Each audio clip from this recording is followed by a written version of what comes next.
So good afternoon, everybody. Although we're still waiting for a lot of participants to join, we also do not want to eat up more than necessary from our precious time this afternoon. It gives me great pleasure to welcome you to our first event of the research cluster this year.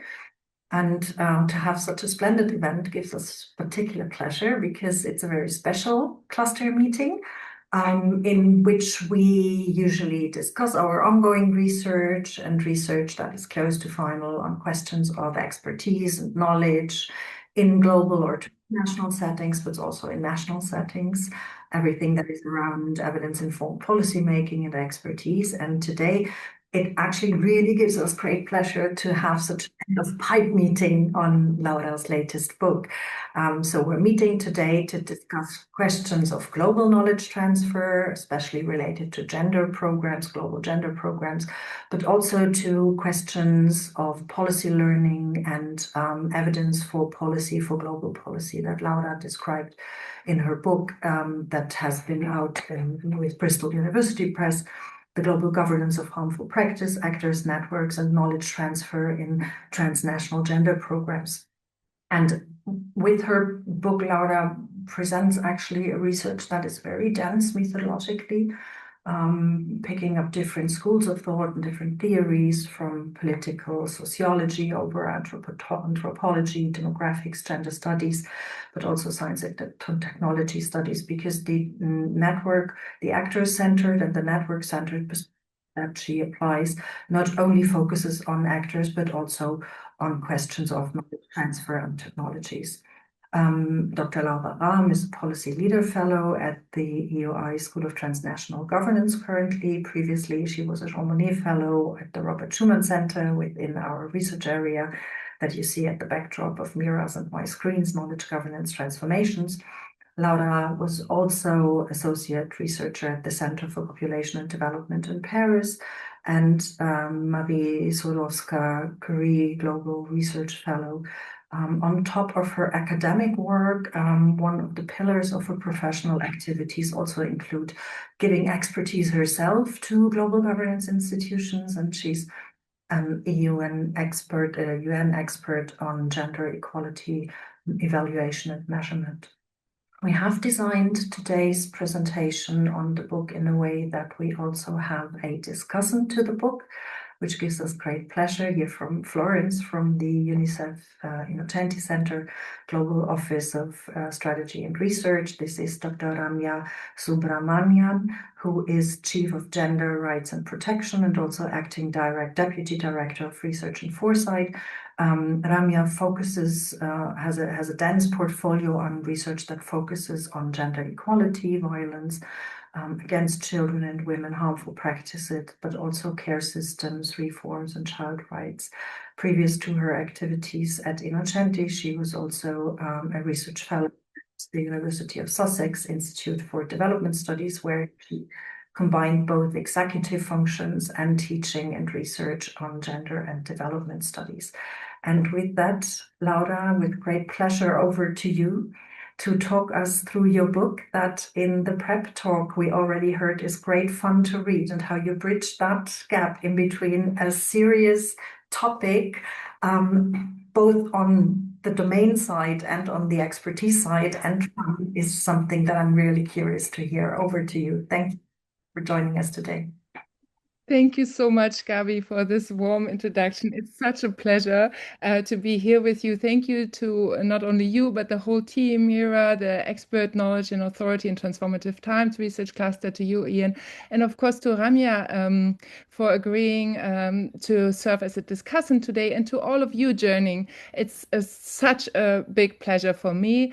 Also seeing quite a diverse audience, dear friends, colleagues, practitioners, many of you working at the Science Policy Interface. So this is really exciting for me.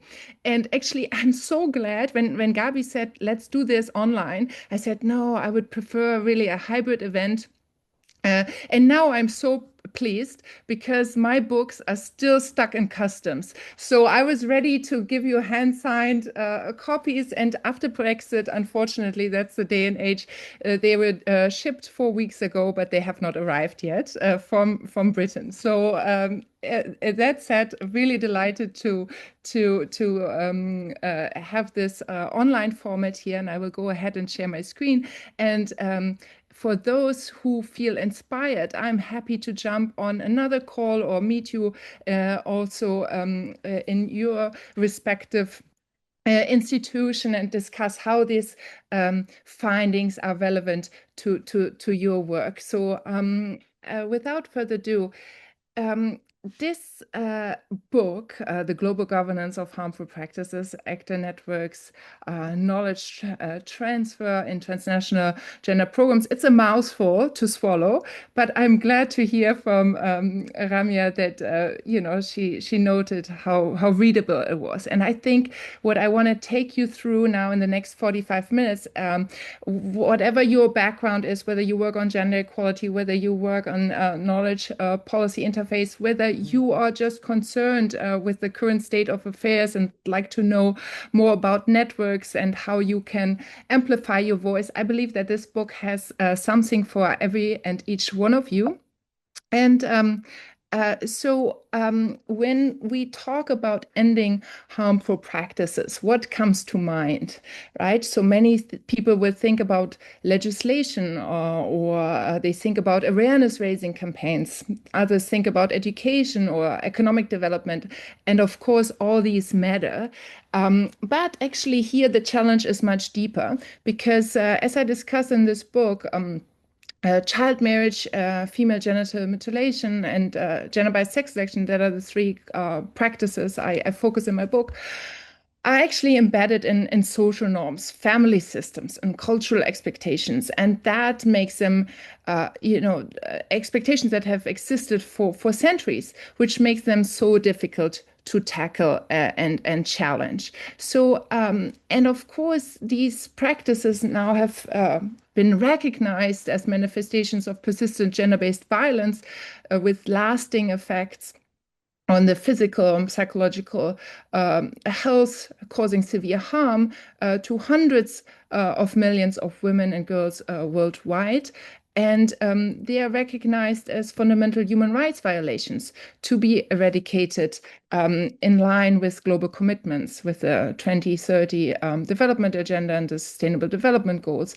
And there has been, over the last decade, a tremendous rise of global gender programs, programs that specifically were launched in the past decades to address these harmful practices. These programs are led by UN agencies in collaboration with diverse state and non-state actors. And this is really exciting because these bring in all the talk we have on multilateralism is that these multi-stakeholder partnerships are really the bedrock of, coming together and mobilizing to advance gender equality. I think that's what makes them so exciting. And they, of course, enter many contestations because these multi-stakeholder partnerships bring together NGOs, governments, civil society, think tanks, influencers, media, religious communities as well, in order to then, shape policies and shift norms. So, and these have been really understudied, these partnerships, and this is where my book comes in. This is what I believe it delivers. It showcases the policies, the global policies that seek to eradicate three of these persistent harmful practices: child marriage, FGM, and gender-biased sex selection. It assesses, the politics behind shifting sticky social norms.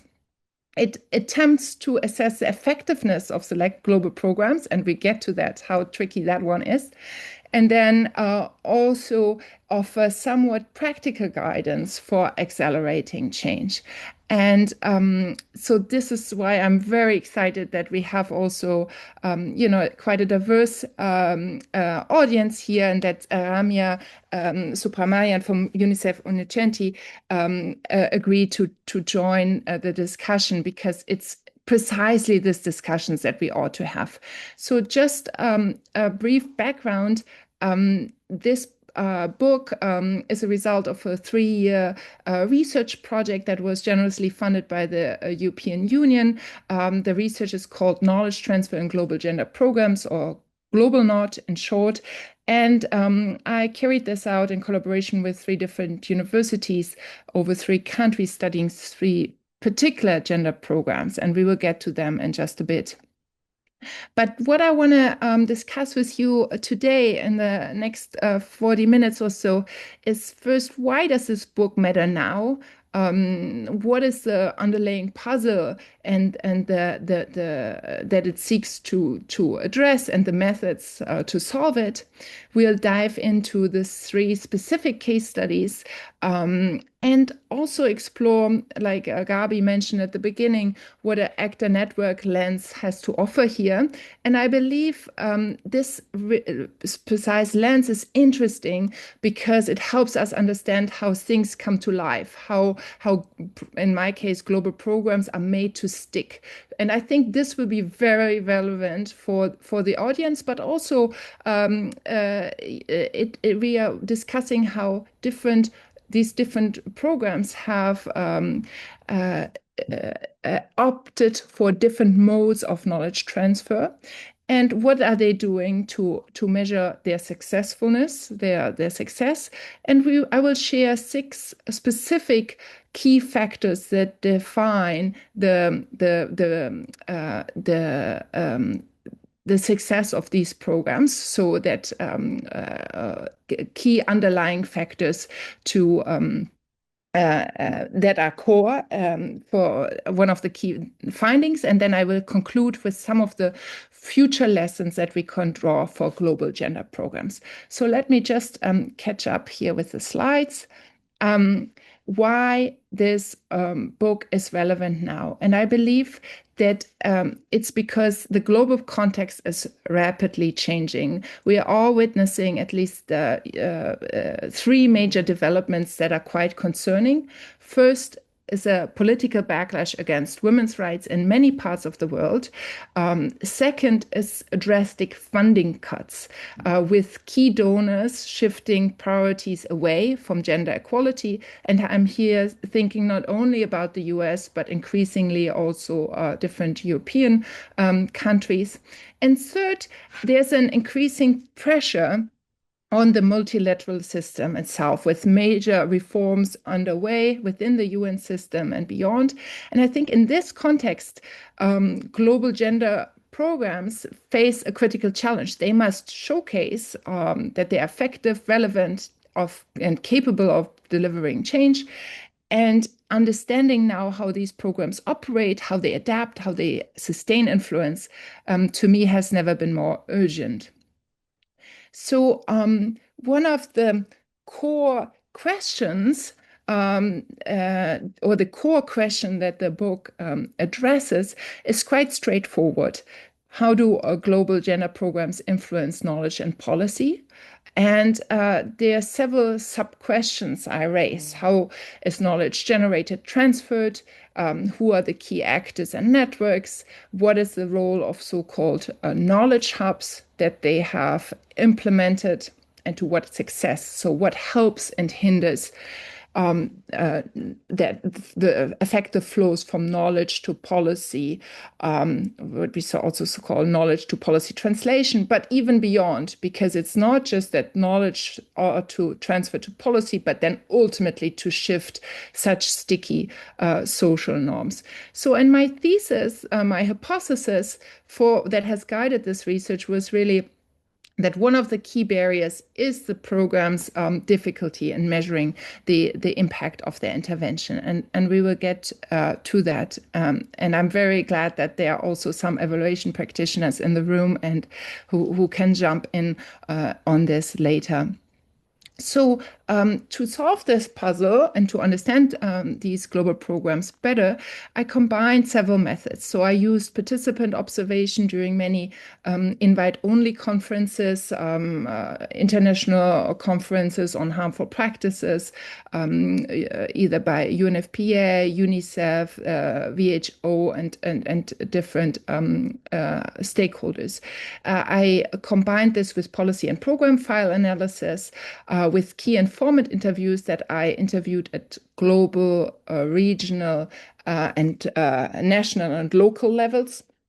And I used insider knowledge from my role. This is my double hat that Gabi already mentioned as an international trainer and consultant for one of the particular programs. Over 8 years, I've had the honor to serve as an international trainer. So many of my insights are drawn from here.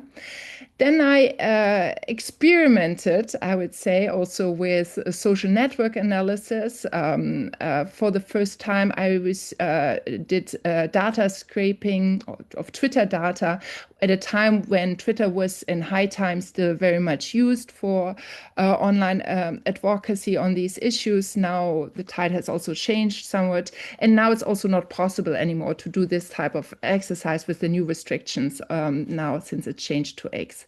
And then lastly, I also use secondary demographic data, usually mostly drawing from DHS and UNICEF, which hosts an amazing platform on the data repository for specifically child marriage data, but many other data sources too. So I welcome all of you, those who are interested, to check this out.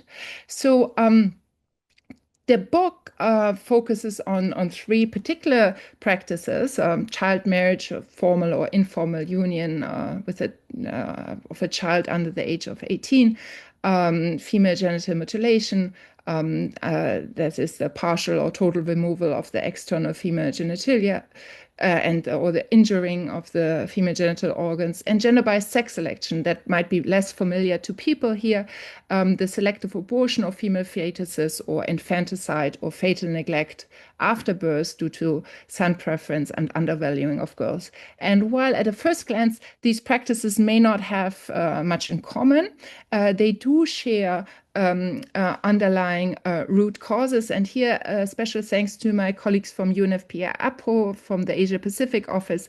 Part of this book chapter is really drawn from work that I've done with them together on really teasing out the interlinkages across different harmful practices. And these really share common drivers that are rooted fundamentally in gender inequality, social cultural norms, also different understandings of sexual morals, sexuality, economic drivers, economic pressures that drive families to continue these practices, kinship systems, so marriage and family kinship systems, also understanding of safety and protection, partially religious beliefs that are used to justify the continuation of these human rights violations, but also unequal laws and institutions. So I go into depth into these shared root causes, but of course these practices affect women across a lifespan at very different stages of their lives. Sex selection occurs around birth, either prenatally, preconception stage with modern technology, or just after birth. With FGM, it often takes place in early childhood with different forms of cutting. And then in late childhood, we see early unions, marriage and childbearing, and then sex selection again affects women in their adulthood, in their reproductive age, as they are pressured to undergo one or several selective abortions in the quest for a son. So really together, they form a continuum of inequalities that affect not only women themselves, but also the next generation. So, and importantly, these practices are not minor, they are global in scale. And that's what the global programs do as well, to show their global scale and why they matter globally. So currently it is estimated that 650 million women and girls were married under the age of 18. This is mainly in Latin America, Africa, Middle East, Asia. As you can see here in the map, female genital mutilation has affected over 240 million women and girls through different forms of cutting that is practiced in West Africa, Central Africa, Sahel region, and Southeast Asia. And additionally, sex selection has resulted in over 147 million so-called missing females globally. These are the girls who were not allowed to be born or were not born or died too early because they're female. But if we count also the share of women, of mothers who have to undergo several abortions, this number drastically increases, of course. And here concerned regions are the Caucasus, Eastern Europe, and parts of Asia. So, but by no means we should have the impression that this is just a global South problem. The reality is, of course, much more complex. And I have a chapter section in the book where I discuss the implications also, to go beyond, to transcend this north-south divide, because we still see persistent forms of child marriage occurring, for example, in North America. In the US, in many parts, child marriage is still legal. We also observe trends towards female genital cosmetic surgery or routine sex selection being part of in vitro fertilization treatments, which are rarely framed as harmful practices and persistent in the global north as well. And these dynamics suggest also persistent double standards to some extent. So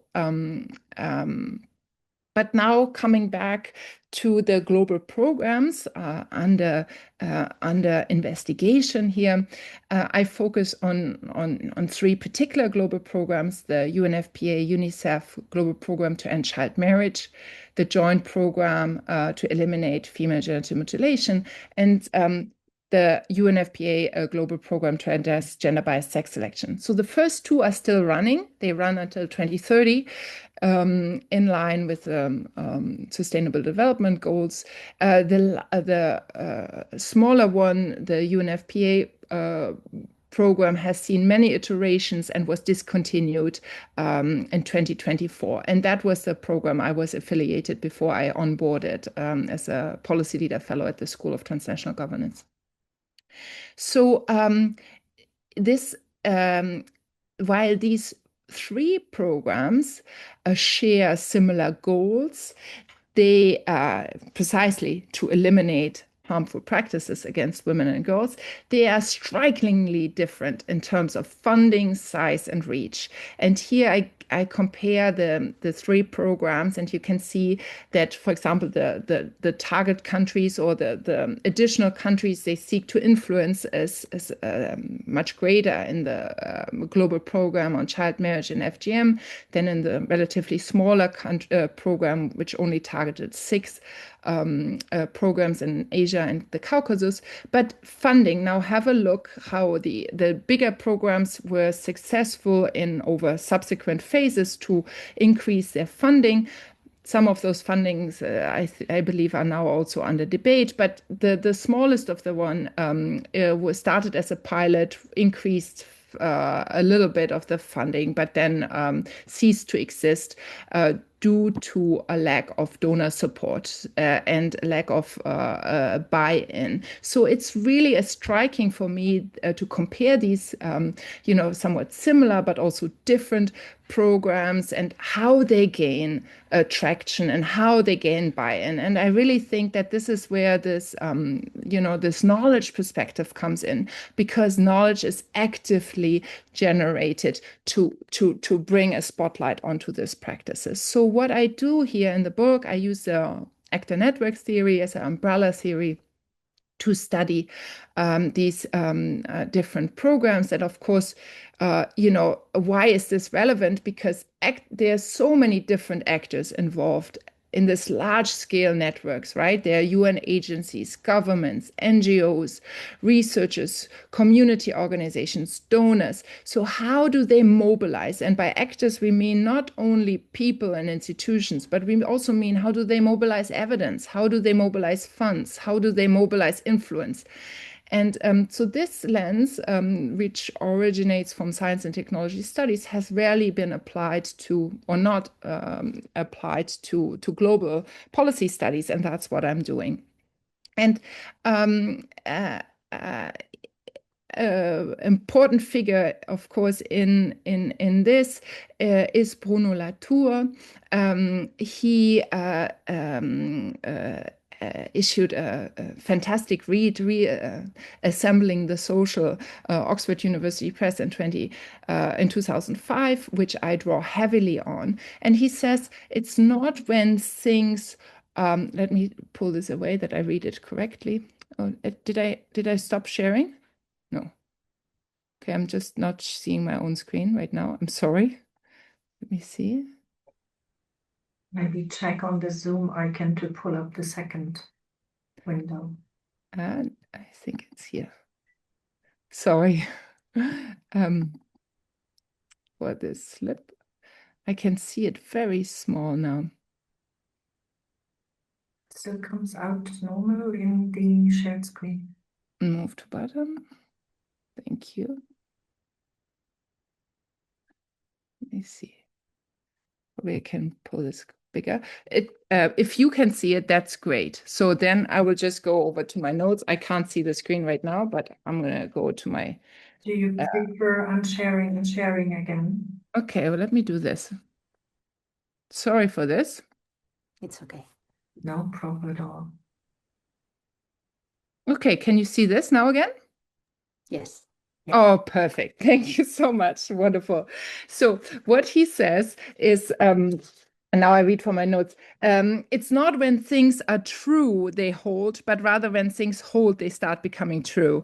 So again, this is really interesting because it made me ask, how are these programs made to stick? How do they hold, right? So now in a time of disinformation age, and misinformation, we know that so many things are put out there that are not necessarily true. But when things hold, they start becoming true. That's in the eyes of Latour. So I'm asking in this book, how do these programs come into existence? How are they sticking? How do they bring together? How do they pull in these different diverse actors and operate across these large scales?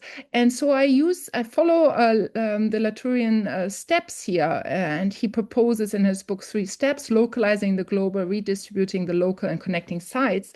And I will break this down for you what that means with regards to these particular programs. So first, Latour says wherever you paint global over, you can actually localize this. This is not so global as you might think, because people meet in actual rooms, they get together, they discuss, and these programs are negotiated, they are enacted, and they have to be enacted at diverse contexts over and over again. So drawing from my interviews, I could identify this different steps in this mobilization process. So first, what the global programs do, they define a global problem. And this is not straightforward necessarily, but to identify, for example, FGM, female genital cutting, as a global problem was highly contested. there were numerous stakeholders who said, no, this is an African problem. This should not be a global problem. But then it was over time, and led also by some of the work UNFPA has been doing, the Sexual and Reproductive Health Agency of the UN, is generating and pulling this evidence together to showcase it is a global problem. It is documented in over 92 countries in the world. And then staying with the problem is, of course, not enough. You have to identify solutions and best practices. That's where you pull in people to begin with. You generate interest, and including you position that a global program now is a viable solution to address this global problem. And then you enroll, you bring stakeholders on board, and then ultimately the last step is to mobilize. You sustain knowledge flows and commitments over time, despite changing and shifting environments. So these are the 4 different processes. And interestingly, my interlocutors, my stakeholders, the stakeholders I interviewed said this was true at all different levels. Even local participants who are rallying within the global program at a national or subnational level say, we are now reaching a point where I am not killed for lobbying against FGM in my community. I can now go out and say, we have solutions, we have best practices, and bring stakeholders on board to then mobilize. So this is really happening at different levels, this process. And redistributing the local. What do I mean by this? Here I've contrasted the social media engagements of 2 of the programs that are active on Twitter, the child marriage program and the program on FGM. And now first check out the side on the left, where you can see the global program to end child marriage really playing a central role in knowledge diffusion. At some random time in January 13th, 2023, I scraped this data on ending child marriage and ending FGM. And you can see in a hub and spoke network that here really the child marriage program is a central key player and mobilizes and diffuses information. Whereas on the same day, we see that the global program is on FGM is more on the periphery in a loosely integrated network. But now stay with the graph on the right, because I reproduce it in the next slide. So you see what the global program does during off season in a loosely integrated network, rather inactive. And then 1 month later, less than 1 month later, on February 10th, for those who work within the UN system, February 10th is an important day because it marks it's around the International Day for Zero Tolerance on FGM, and you can see all of a sudden the same player moving into the periphery, from the periphery to the center during high tide. So this is really how these actors move, and it was very exciting for me at the time, because I was like, how am I supposed to map these diverse actors, what they are doing? And here I had a glimpse into their activities.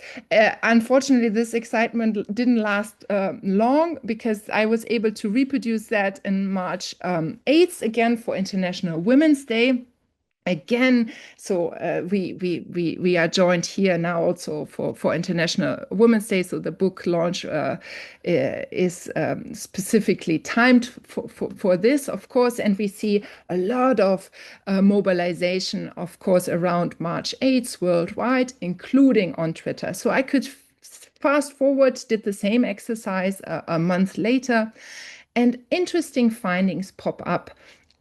So in both advocacy efforts to end child marriage and to end FGM, the global programs now team up, they come together, but still they are not as powerful as bigger hubs. Here in the case in child marriage, Girls Not Brides is a very important NGO who really mobilizes much of the debate. And we can see this here. Vice versa when it comes to FGM. Again, we see that two actors are teaming up, but they play not as of a central role as other NGOs like the Girl Generation or the Orchid Project. So again, I wanted to continue this exercise also over years, and unfortunately, that was when Twitter changed to X and also allowed. It was no longer allowed for social scientists to do this exercise of data scraping. The third step in the Latourian way is connecting sites. And here, this is very exciting because all three global programs have created so-called knowledge hubs. These hubs, their purpose is to generate knowledge, transfer knowledge, and educate and train. And they have done so quite differently, employing different modes of knowledge transfer. And I will share some insights with you in a bit. But just to map this out, one effort is to centralize knowledge transfer. One is to co-create, to generate knowledge together across different constituents. And another effort to localize, to outsource to partner organizations. And here, I share some of the empirical findings, and I was actually involved as well in the attempt to outsource some of those efforts to a regional partner organization, which did not succeed. So the first of the three global programs, the smallest, on gender-biased sex selection, seek to outsource this knowledge transfer to a regional resource center. And it took them 2 years to identify a proper resource center. They wanted to broker at first in South Korea, and this didn't come through. And then they opted for a hub in Istanbul. But when I talked to the interlocutors, they said we failed when it came to the knowledge hub mechanism because outsourcing, there were certain constraints constraints over losing knowledge when localizing this, over the quality and accountability that this there was concerns over the content and quality and the sustainability of this platform, and ultimately a certain mistrust in finding the right partners to do this. So drawing lessons from this very exercise, now the next program, the program on gender-biased sex selection, on FGM, had followed a different approach. It centralized or created an in-house mechanism, a more digital approach called platform. The platform is called Data for All. And this was very intriguing because despite the name Data for All, it was still kept mostly internal, central to the organization, accessible only for UN and its partners. And here the interviewees shared, that they would have liked that this is very valuable information and data, and it should be made open access, and that all, the community would need is this global hub for all. And then a third mechanism that was really spearheaded by UNICEF as well, in the UNICEF UNFPA global program on child marriage, and which proved to be the most effective one, was to co-create. And here the program opted for powerful players, and we see the same NGO that we have identified earlier as a major hub in the knowledge mobilization, Girls Not Brides. Together they created this CRANK initiative, which stands for Child Marriage Research to Action Network, CRANK, and it really offers this advocacy tool to bring different stakeholders together and co-create knowledge and kind of amplify the voice. Also, you have seen the scale of the problem with 650 million women and girls affected worldwide. So this was a strategic tool to really scale up efforts. And similarly, there was a second initiative that really sits in-house also with our colleagues at UNICEF Innocenti, which is this STAR initiative, the Strategic Technical Assistance for Research.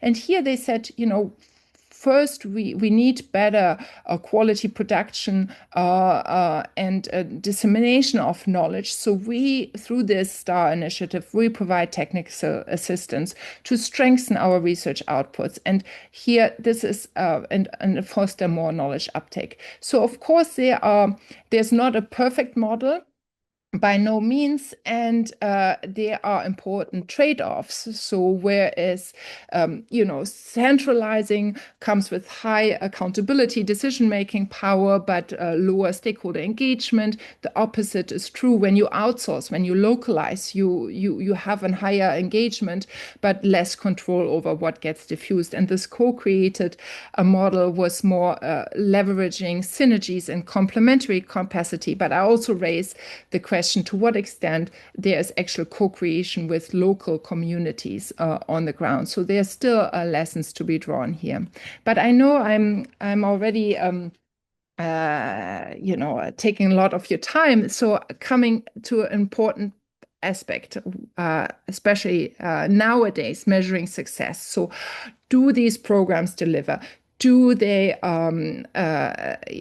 make the difference, and then to justify the amounts that they get in funding and donor mobilization? So what is their difference? And here I go into detail to say, of course, we cannot draw a simple a causal connection between what their interventions are and the outcomes we observe in prevalence rate. That's not possible because we have to overcome what we know as an attribution problem, right? So we would need to know what would have happened in the absence of the program in order to make an assessment over whether this initiatives worked. And the attribution problem, I go into lengths to really pass this out.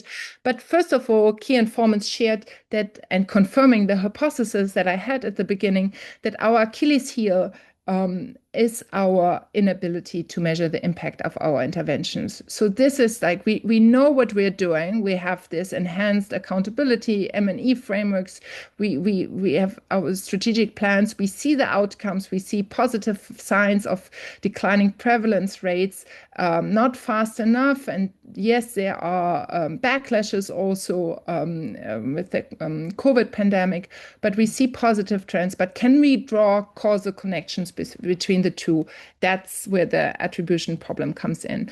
And I go into more depths to say, what is missing to, in terms of counterfactuals, the complexity of actors and levels, this embedded spillover events because effects, because that some of the programming is on FGM, for example, is also targeting child marriage. So for those who work in the evaluation sphere, we know that these are all no-nos when it comes to controlling and for externalities. And so contextual factors, but probably most strikingly, what interviewees mentioned was as the biggest hindrance, the time frame.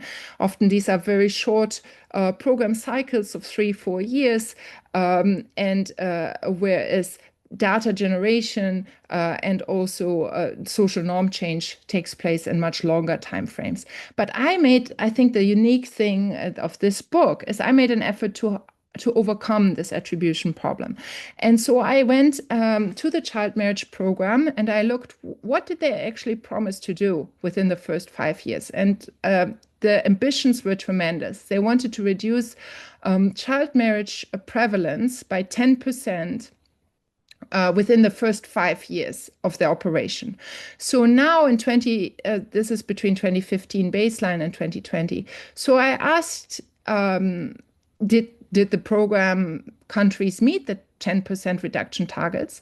And second, did the countries who participated outperformed non-program countries? So we said these are global programs, but ultimately they have target countries, and not all countries that are concerned are part of this global program. So I matched them. I matched comparable countries and wanted to understand whether those that participate in the program are performing better than non-participating countries. So, in the answer, the short answer is yes on both fronts. First, like we always have to say, there are data limitations. There always are. So, of the 12 program countries, I only could do this exercise for 6, and 5 of them overachieved their 10% reduction goals. And here, just to take this in, when the global program to end child marriage started in Bangladesh, it was 65% of the female population of girls 20 to 24. So more than half of the female population was married under the age of 18. So this is huge, right? And they lowered this within 5 years to 50%. I mean, now I have to be careful because I'm not making this causal claims. So we can observe that there's been a reduction of 10% within the first 5 years. Have these results been sustained due to COVID? We have to make more data analysis. But regarding with the second question of whether whether we see that program countries outperform non-program countries, the answer is also that in the limited cases that I could do this exercise due to data scarcity in 2 out of the 3 cases, the answer is yes. So these are really promising signs. And to me, I think this is the first time this attempt has been made to really showcase the impact in accelerating, in this case, progress to end child marriage and the contribution these programs are making. So now I'm already at the end of my time, but I really want to share these 6 factors that determine success or failure.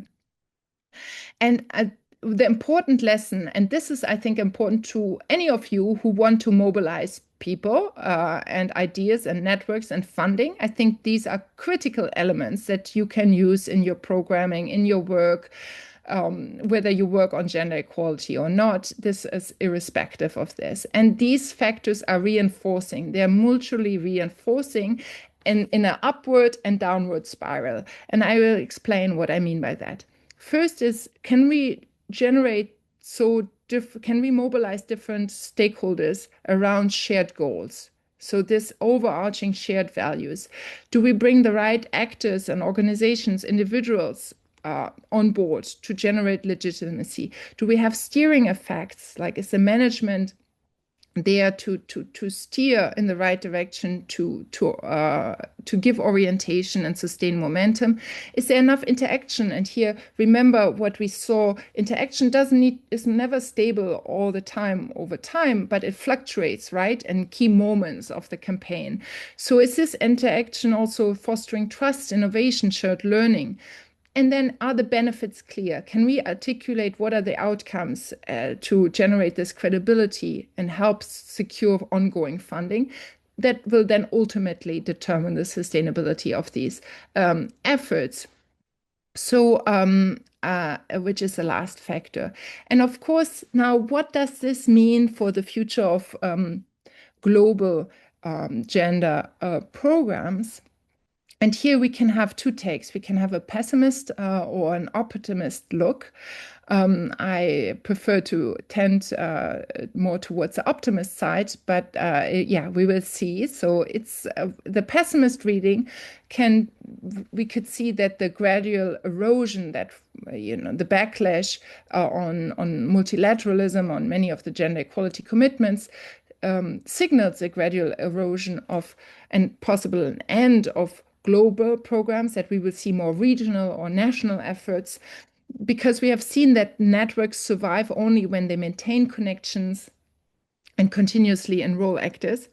And that doesn't always succeed, like in the case of gender biased sex selection, where there was declining political salience, contestation over abortion as well, and difficulties to enroll stakeholders that then led to the dissolution. So there may be similar risks for other programs as the landscape changes, as donor priorities shift. And most concerningly, I believe that the current trend of militarization and geopolitical crisis that we're observing is really threatening many of the hard-won gains, and specifically with regards to harmful practices, we know, and I discuss this in the book, how crisis, whether climate crisis or wars, are amplifying these practices. But we can also have a more optimist reading where we see these multi-stakeholder partnerships are incredibly resilient to geopolitical shocks. They can be seen as institutional backdoors, allowing to work despite backlash. And we have seen them, for example, the FGM program operating in Yemen under very dire constraints, but still being able to mobilize. So really fostering that and this amazing tool, as really it's a global programs as connecting sites that are adaptive, resilient, and that really drive meaningful change. So I would leave it here, and I'm thank you so much for your participation in today's event, because it really needs to foster conversations across different constituents, and I'm really excited and look forward to the conversation. And please reach out. I'm happy to discuss the findings further and how they translate to your contexts. Thank you. Right. Thank you very much. Thanks, Laura, for this tour de force of your book. And I'm really curious to hear more about types of knowledge, also how you bridge the data gaps that are there in between different timelines. So, but that's for the Q&A. And speaking of Q&A, while Ramya is now going to start with her reflections on the book, I invite you warmly to either put your questions in the chat in written or prepare for taking the floor afterwards for our general Q&A. Ramya, how does that book, Laura's research and her findings, resonate with your experience in UNICEF? I mean, you have been subject of research, I assume also with interviews contributing to the research. How do the results resonate with your work, and what would be central elements for you to underline?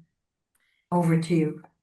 Thank you so much, and thank you, Laura. That was really a brilliant, a brilliant way in which you brought so much information together. I mean, honestly, it's incredibly hard to do, but you really did it with such clarity. And there are so many things I appreciated about the book, so I'm going to start with that.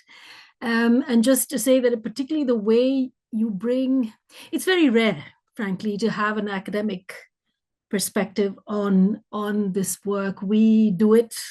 It's my daily job, but it's so great that there is someone who actually steps back and puts it into perspective. And I found the book very therapeutic, frankly, because I was able to connect the experience we're having within this broader framework that you put forward. And I have to say, all of it works for me very, very well. I think it's an incredibly helpful a way of allowing those of us who work in this space every day to think about what we're doing. And I really look forward to finding ways to support you to share this with the people, because I think it really, I mean, and I say therapeutic meaningfully, because I think we often don't sit back to look at the bigger picture of what we're doing. And this is extremely helpful from that point of view.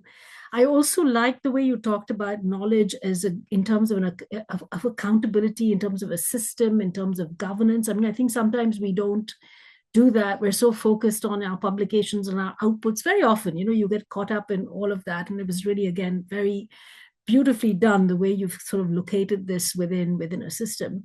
And of course, for me personally, the fact that you focused on gender, and by way of connection, well, happy belated Women's Day, everybody, though I know everyone in this room shares my view that every day is Women's Day. So, but even so, it's just really nice that we have this conversation on around this time, because I don't know, all of us looking at our LinkedIn, all we're getting right now is people reflecting on where are we on issues, gender issues. And we just really know, as you very correctly point out, we're in a very complex time where actually there is a lot of change, but there are still many, many forces fighting against that change, fighting against the legislative gains we've made, fighting against so many things that we'd started to take for granted as having been won, sort of rights that are, agreed on. And now suddenly we're finding there's a kind of a pushback, as you mentioned. So I think from that point of view, I'm really, really glad that the book focuses particularly on knowledge around social norms and around gender equality, and the difficult things, you call them the sticky things, but the difficult things that require so much to sustain the change, and so the fact about knowledge also being part of a system recognizes the sustainability of what we need to be doing. And I think for many of us who've worked for a long time in these spaces, the fact that this backsliding can happen tells us that we have to do things differently, and we have to think differently about what we thought were, easy wins are not maybe so easy anymore, and we have to go back to the drawing board. So I think you've come at a right time for all of us with this book. I also wanted to say, Gabi, I did not know Laura at the time that she was putting this book together. You didn't interview me, really, did you, Laura? I think I met you after the book was done. So it's real serendipity, because, of course, one of the case studies you include, or two of them, are the knowledge work we do out of Innocenti, in which I lead. And I have a fantastic colleague who leads it, actually. So it's in my team. And so a lot of what you were saying, I have so many things to say about it, but I'll try not to get into the weeds, because, I could be here forever then, And I think it's what for me, there are three. The one thing is sitting in the UN. I think one of the advantages we have in the UN, of course, the UN is gigantically bureaucratic, and it has to be by nature of just being such a large international organization. But in the knowledge space, we have a really good advantage in a way, because we sit at the nexus of programs, policies. We sit at the nexus of government and of regional and local and national. We sit at the center point of many of these. So in fact, I find that a lot of universities want to collaborate with us, because they feel like through us, they can actually achieve impact, because they can reach these different audiences. So I think, from the point of view, again, of your analysis, that whole networking, the networked approach is very true of what we do, because nothing that we do I can never just publish something without so many diverse people reviewing it. I have to, by mandate, I have to make sure that my work is actually reviewed and cleared by many people at different levels of the organization, in the country office, if I'm talking about a country, and the data people, if I'm including data. And, it's networked, really truly networked, because we cannot move forward unless we have that kind of level of peer review and feedback. So I think that it's really interesting to reflect on your book from that perspective. Three things that I want to speak to. One is the way really found useful just your emphasis on the centralization, localization, co-creation. They actually do work, although we know that these are very fluid and they flow into each other. But I think just focusing on those as ways of mapping what a research initiative is principally. I mean, it doesn't have to be only, but often is principally organized around one of these. And I think that's very nice to have that framework, because we also know that we need all three in a way to take place today in the world we're in, because not one thing is going to make a difference. We have different audiences we're trying to reach, different groups we're trying to influence. And at the heart of the networked approach is having a way of having all three operating, but in a way that they are connecting. So I appreciated also the quote you gave us about the connected sites and all of that. Very, very true. I think you've really, again, given us something extremely topical and timely in terms of pointing to that. I also feel like, the issue of this kind of, these three models. And I think the reason why I find it quite useful is, even though when you don't, when you recognize all three kind of probably coexist in different ways, there are elements of each. Where the money is and how, the principal where the center of power is still a very, very big question. And I think when we stop to think about however well you manage all this, at the heart of it, knowledge is power. Knowledge is about where the money is. Knowledge is about who's setting the questions. Knowledge is about, who's asking for the answers. I mean, these are all things that really, really preoccupy me, especially in a time when, as you said, there is a funding crunch. We need to be so thoughtful about which model is really essential for what and where the resources should sit.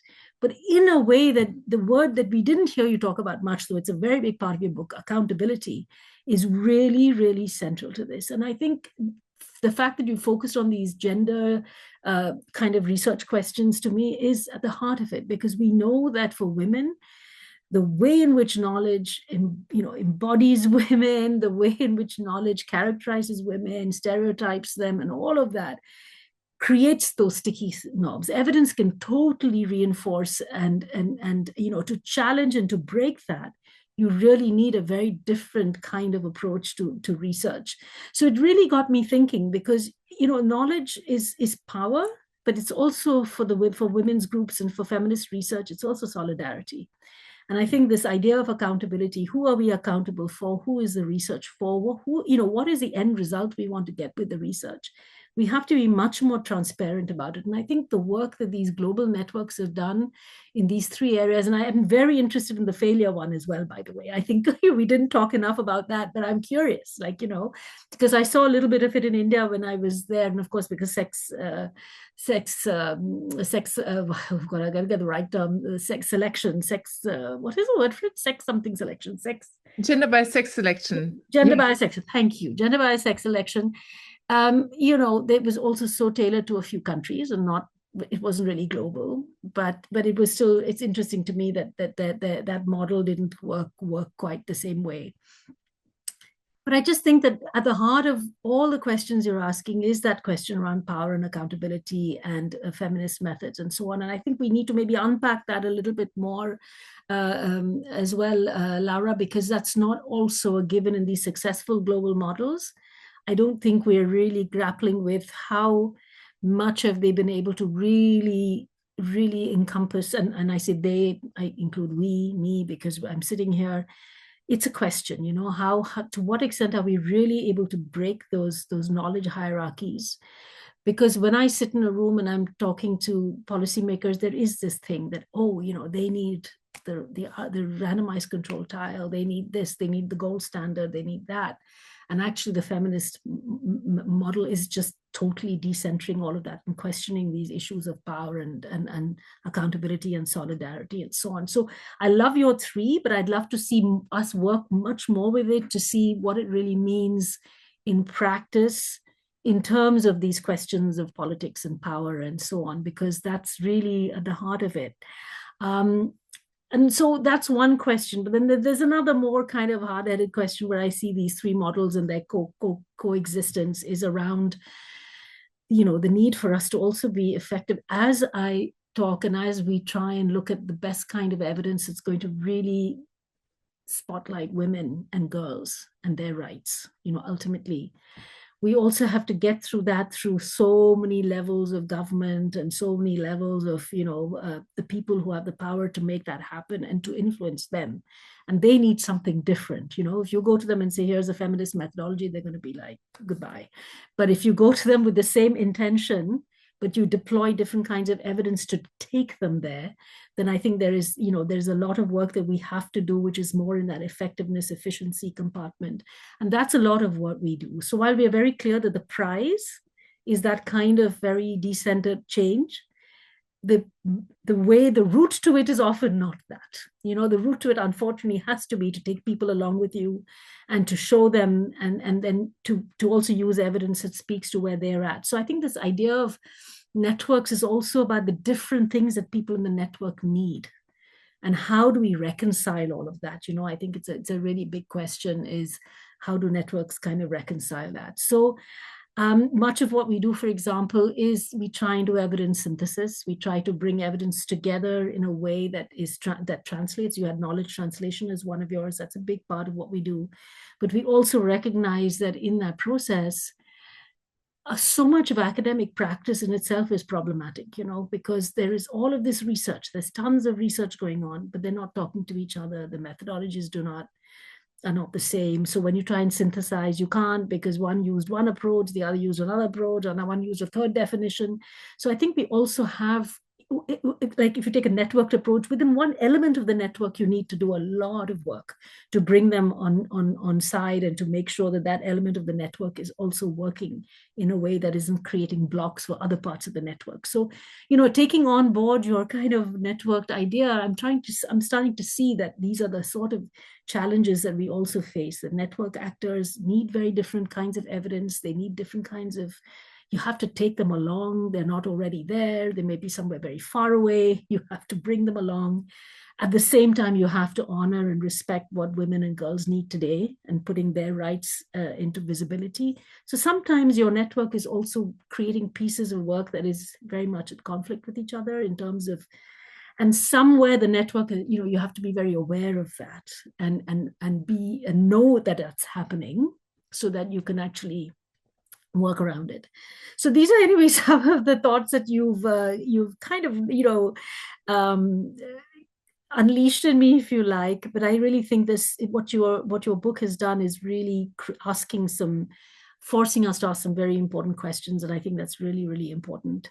I definitely would just on terms of my general comments, I have some specific ones, but general comments, I just want to say I'm always an optimist. I think if we look back, even where we are today with the knowledge and the evidence, it has changed so much over time. I have seen myself so many changes in the ways in which, even at the global level, we are talking about evidence. I go to conferences and you see much more intentionality about representation, about decoloniality and all of that. There is much more, I think, more like a more democratic practice, I'd like to think, within this kind of power politics, understanding that, there is a huge amount of politics around who gets to publish. We know all of that. There are all kinds of political constraints, even in our knowledge ecosystem.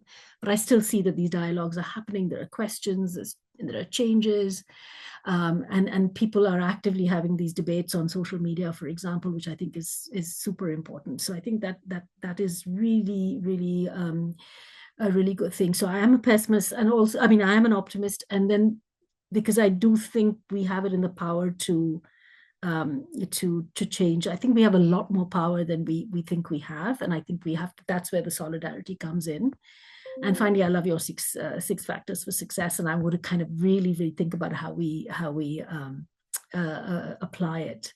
I also wanted to say a couple of things that was, that you made me reflect on. First of all, the role of evidence beyond just measuring data and outcomes, etc. The role of evidence is also about the how of change. And I think that's something that we try to really work on, is that, what's driving change. And, you can do that again for this very technical kind of like evidence synthesis type of work. You can do it much more through participatory methods. I think it's a really, really interesting area to sort of think about how we look at network research around these, the how of change, right? And because I think a lot of the framing and questions, I will tell you honestly that even harmful practices, people have a problem with that framing. They just think, whose framing is that? That, we're saying it's harmful, but who it's that clash between the normative and then the political. And I think sometimes we don't unpack that too much, and maybe we can't resolve it because different things work for different actors, but we need to be cognizant. And just on the Twitter, I loved your Twitter scrape. I thought that was fascinating, and it's really interesting because we work on both child marriage and FGM programs. And I really do see the FGM piece is just so under evidenced in relation to child marriage, because child marriage has a kind of a narrative, we all get married, we all have, it's just like I can talk about my grandmother, and somehow it's a piece that connects people, and it's a way of talking about change in education and sexual and reproductive health. It's a great entry point for storytelling. And I think it's more powerful. FGM is much harder. Sadly, because it's just also interesting to reflect on the characteristics of different issues and where we're able to, galvanize knowledge, and networks can operate in different ways. And my final reflection on that is that, looking at what you said about the difference between, the global program, which is kind of the UN-led, and then the NGOs. And of course, the UN-led have to speak much more, our framing has to be much more of a certain kind. We can't be outspoken. We can't be, So just to say, and I think NGOs are, sadly, because of funding, also having to go that way. They're having to self-censor a little bit, I would assume, but they generally have more degrees of freedom. So it's also a question of who says what. Sometimes that's a part of a network. A network will say, different parts of the network say different things, and we all don't have to say the same thing. So it's kind of interesting to me. So just promise you a few more points. One is that, if you want to have localization, then what is the center? I just think this is the issue is, we say localization, but there was somewhere where, it said, people think about the delegation And that's still not localization. That's still the power being at the center and you're delegating rather than, if you look at decentralization language, rather than devolution, really devolving the funds, the money, everything to the localized actors. And I don't think we're there yet, So as I said earlier, this question of who's answering, who defines the problem, who's bringing colleagues, people to the table, I really think we need to think much more about how that can be done. I think there's this word I came across, epistemic humility as well, the value ladenness of knowledge. And, where we think statistical knowledge is of a much higher order than sociological knowledge or localized knowledge. So, as again in the network, we have to do a lot of work to kind of redress that balance. We at Innocenti talk a lot about mixed methods. We're very, very clear from the research side. But we also have colleagues who work strongly on statistical data. And I will tell you, they're always the more popular ones because they can sound more definite than we can. We'll just say everything is complex. Everything is, we'll talk about complexity and then we're not we're not packaging the solution in a neat little box, right? But, so there are also these issues of, the values that are in kind of embedded in sort of certain kinds of knowledge practice and discussion. And we need to be much more sort of thoughtful about that and not give in to the hierarchy. I mentioned representation, and I think recently I think there is a lot of good debate, and the Sexual Violence Research Initiative has some great practice around ensuring, and I've seen this over the years, great practice around, ensuring that presentations are actually made by the Global South researchers, by the younger researchers, but really reversing, they attend and not their more senior co-authors. And I think these are all really, really important parts of also ensuring that a network is democratic and really in different multiple ways challenging hierarchy. And I thought that, that's a really good example. And yeah, now you mentioned this issue about the short-termism. I think it's a really big challenge. Of course, you need resources to conduct research. There is no question that it has to be resourced. And issues like gender equality are typically under-resourced. You'll have millions for health research, which is not necessarily about women. And then there's all this research around women that gets very, very little attention. And I think the global program has been successful because it has really worked to bring that network to the center of discussions with government and donors. And even though there have been funding cuts, their commitment to evidence is still, they're maintaining it. So I think that level of commitment of resources is essential, but also we had 10, 12 years of the global program, since I got familiar with it, which is unheard of now. Today, everything is short. It's so I think this idea that what you mentioned about short-termism is a really, really big challenge we face in sustaining these. But the relationships do, they do kind of go on, and then people also find different ways of connecting with each other, even if they're not in one single kind of named network. It continues, and I think that is the wonderful thing about these kinds of solidarity. They reproduce themselves in different places. So I'll stop there, but I really want to thank you again, Lara, and also to Gabi and to colleagues at EUI for inviting me, and really, really enjoyed being part of this. Thank you. Rania, thanks a lot. And before I give it back to Laura to respond, I just want to underline how much you actually framed the discussion already in 4 extremely important areas of the creation of knowledge for global programs, but also legacy potentially. So first, the quality as such, right?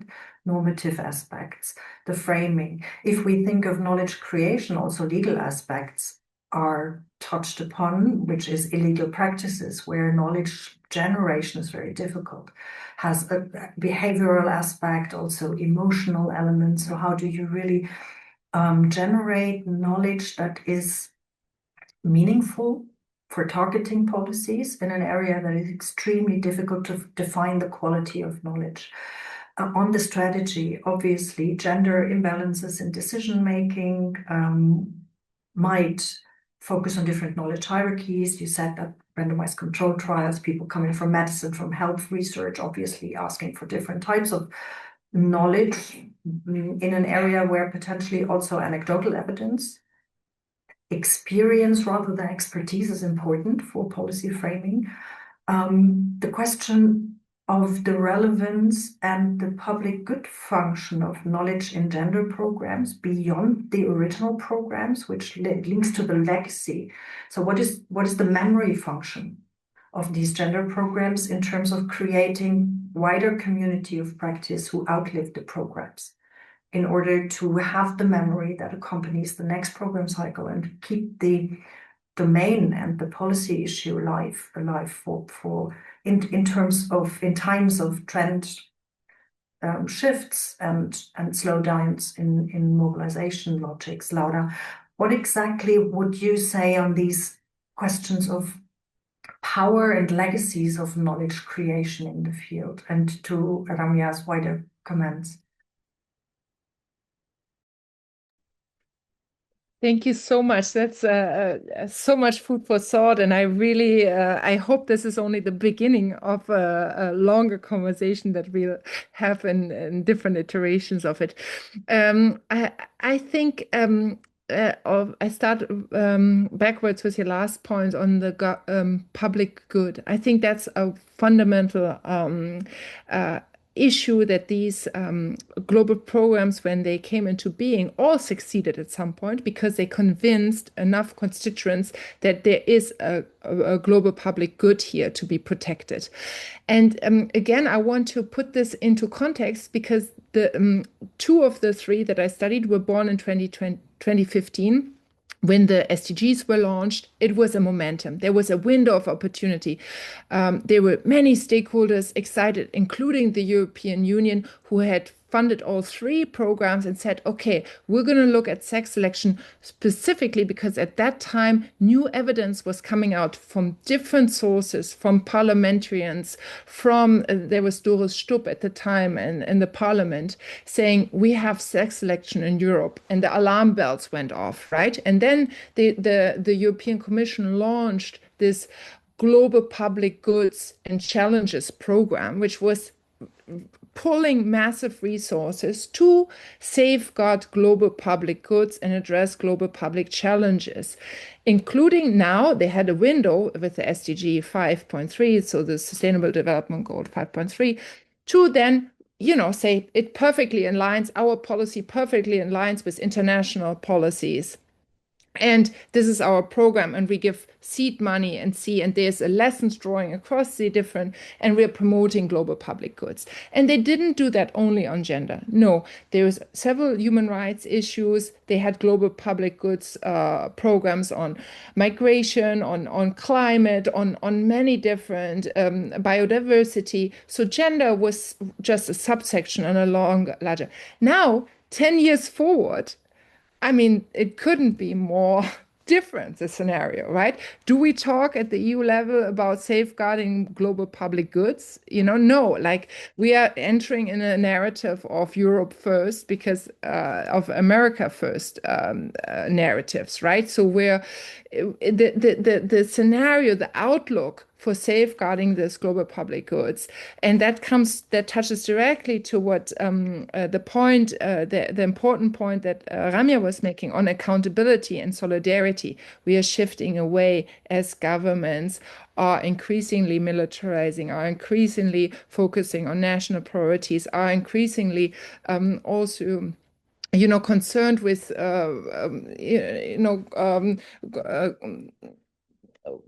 growing, we observe this growing autocracy, populist leaders, but also from the voter side, people moving more towards, okay, where are our interests? So less concerned with the global public good and more, where are our national priorities safeguarded?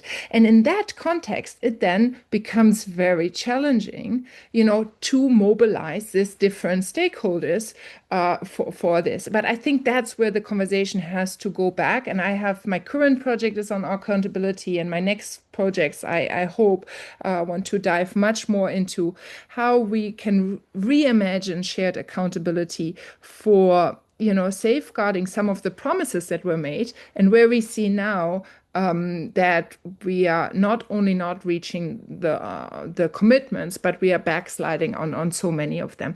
But I want to leave it here because I want to use the opportunity and also open up for some of the reflections of our dear colleagues and and friends who are in the audience, and give them the opportunity to jump in and raise any questions, and if that's okay with you, Gabi.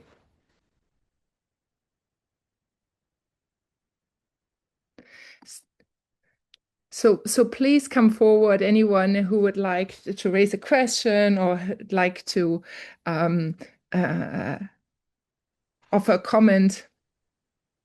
Actually, while we're waiting, if I may, Yeah. while people are thinking of what they asked, I just want to come back to Gabi about the question of accountability. I think a good example we have from our side is, this thing of legacy, right?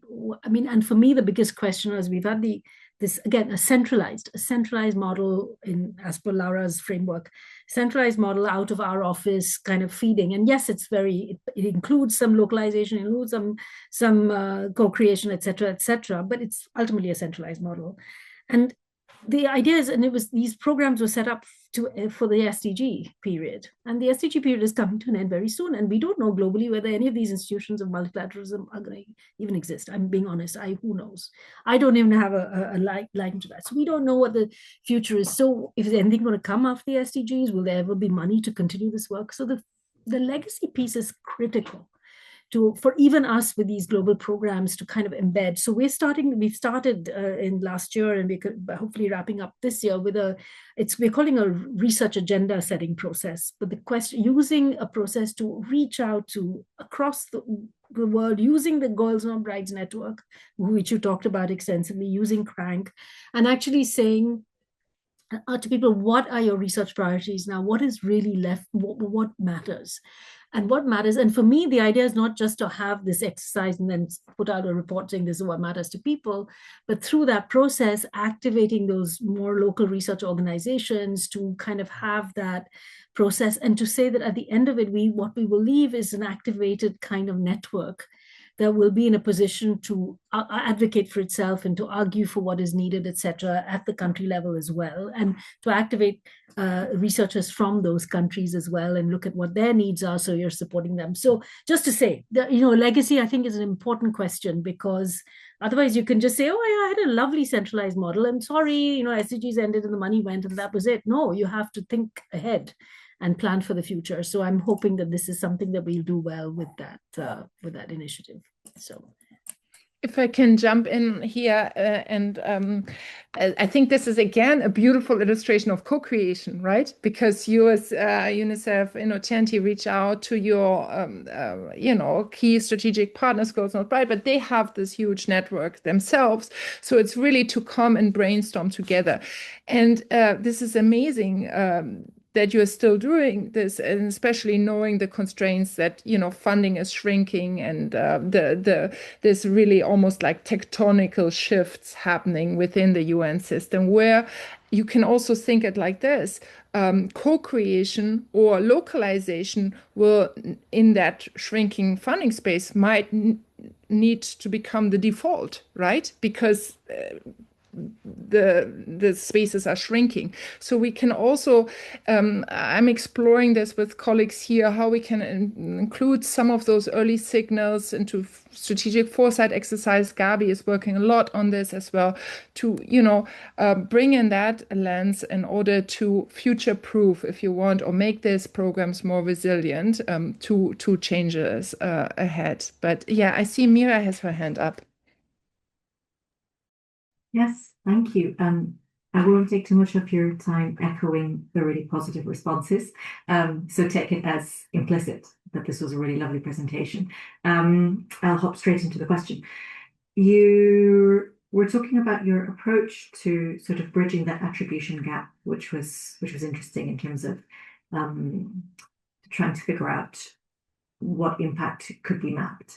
And I wondered whether I just pulled up the chapter on closing that gap and was doing a bit of a search through what are some of the actors that were talked about and spoken to. And I wonder whether in future research, though you might not want to think about that now, you've just finished the book, whether you would want to be speaking to the monitoring and evaluation teams on the other end of this equation in the funder, donor, foundation agencies who, you know, answering kind of the question of who sets these questions, who are you answering to, are often the ones organizations are answering to and are stuck trying to work towards.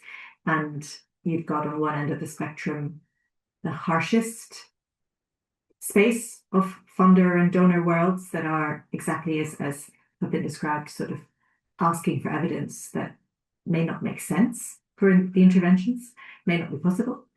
And on the other hand, as part of the big sectoral shift that you're describing, it sounds like there are organizations that are looking to work towards more ethical relations and this devolution of power and this devolution of understanding what impact really means.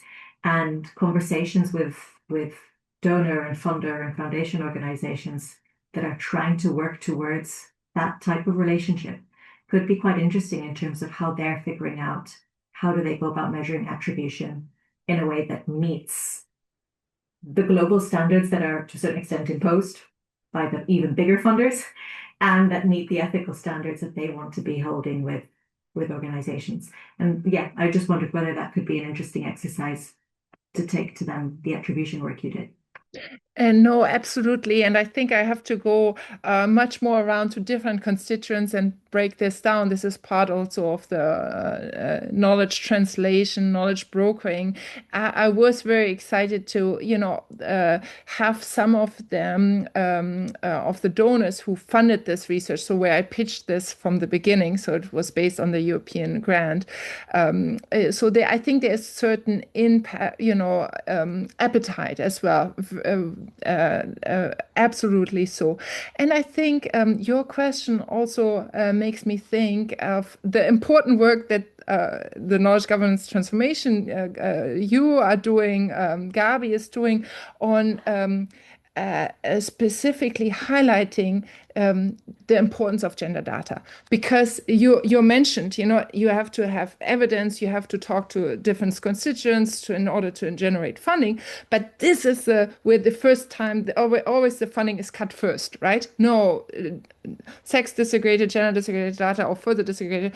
It's the first things that go, and we see that within we worked on a paper together. I had the honor to do so with you, to see that, you know, we're still lacking somewhat 1 and 2 data points globally. So we are, when it comes to SDG 5 monitoring, right? So we have set certain indicators, we have set certain goals, we want to measure them, but then we lack the data, the underlying data to actually measure, right? And then that goes back to the question of accountability. Then we are tapping in the dark, right? We're going blind.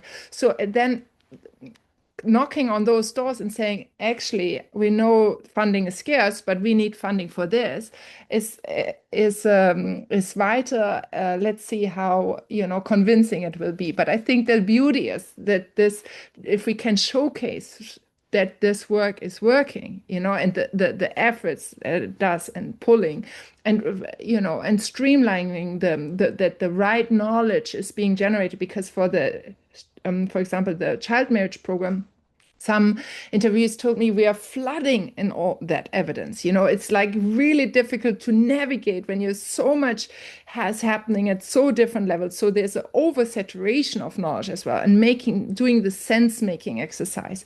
So we can have another whole discussion how AI can feature in, and whether AI is just reproducing certain gender biases or could be used for this sense-making activities. So we can take this into many different directions.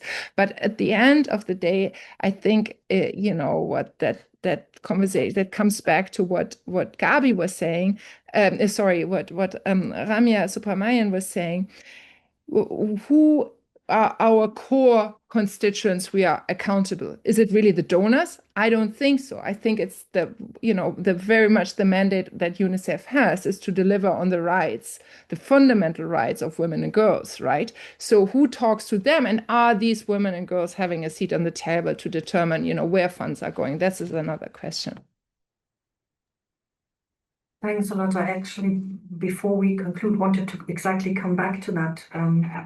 If we think of what you just mentioned, the intergenerational obligation, obviously, to secure knowledge of past programs, so to not just make it program specific, but to build up a knowledge that improves the situation of the next generation of different genders. In how far is this ex post program knowledge curation, maintenance ensured already to make sure that future innovation is not based on ignorance of past knowledge? Ramya has mentioned and you also, Laura, obviously in your book, the in-house research hubs, all the different facilities and all the different institutional arenas for knowledge presentation. They are not often open access, but what is happening to all of that wealth of knowledge after the programs have ended? Do we forget it and start the cycle anew? So what would you say about that dimension of preserving the knowledge for the future generations? Is that directed to me or to Ramya? Both, if you want. Okay. Well, I have seen it that the knowledge was not taken over from one phase to the next. And so I've been over 8 years, 2 phases, an international consultant, and then I've supported this regional hub that was, where this knowledge was outsourced and in generating this knowledge base.